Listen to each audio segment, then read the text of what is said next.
বিয়াৰ সিজন বুলি ক'লে বিয়া খাইয়ে থাকিব লগা হয়নে? আজি হ'ল আমাৰ বৰমাৰ ভায়াকৰ ছোৱালীৰ বিয়া আৰু এতিয়া আহিছো আমি ধাৰাপুৰৰ নদীৰ ঘাটত পানী তুলিবলৈ। পানী তুলি আহি দেখো এয়া এওঁলোকৰ ডান্স বিয়াত। লগতে এয়া ফূৰ্তিতে ঘৰৰ মানুহে অলপ নাচি দিলে আৰু এয়া আমাৰ মৰম লগা কইনা। আৰু এইফালে গৈ সি ফটো উঠাৰ এয়া প'জ দি আছে। তাৰপিছত খালো আমি ভাতৰ লগত বহুত কেইটা ডিছ আছিল, চিলি চিকেন, পনীৰ গোটেই আছিল। আৰু এয়া গুটি মামাকৰ গাড়ীখনৰ পৰা সি নামনি এয়া সি গাড়ী চলাই আছে আগৰ চিটত বহি। আমিও এতিয়া ঘৰমুৱা হ'লো, একেবাৰে ৰেডি হৈ গধূলা আহিম। আৰু ই চাওকচোন লুকা ভাকু খেলি আছে। আৰু এয়া গধূলাৰ চিন। আমি গোটেইবোৰে ৰেডি হৈ মেলি আহিলো আৰু এয়া আহিয়ে ফাৰ্ষ্ট লৈছো কফি খাবলৈ। আৰু ঘৰতে মই অলপ বুক মেকআপ কৰি দিছিলোঁ, ঘৰত ভিডিঅ' লোৱাৰ টাইম নহ'ল, গতিকে ইয়াতে লৈছোঁ। আৰু যিহেতু মোৰ ৰিং লাইট নাই, গতিকে মেকআপৰ ভিডিঅ'বোৰ উইদাউট ৰিং লাইটৰ হয়।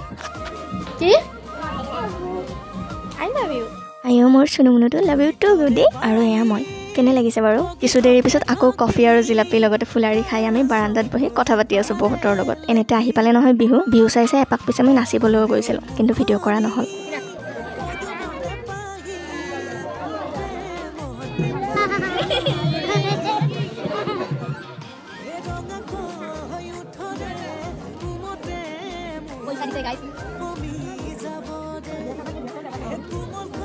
কি যে কৰে সিহে জানে। সেইপিনে বিহু চলি আছে যে, বিহু চাই ইয়াৰ ফূৰ্তি, আমাৰ কোলাতে নাচি আছে। আমাৰ কইনাজনীও আহিছে উঠি নাচিবলৈ। বাৰু কাইলৈ সৰস্বতী পূজা, তাৰ বাবে আমি 1মান বজাত ঘৰলৈ আহিলোঁ।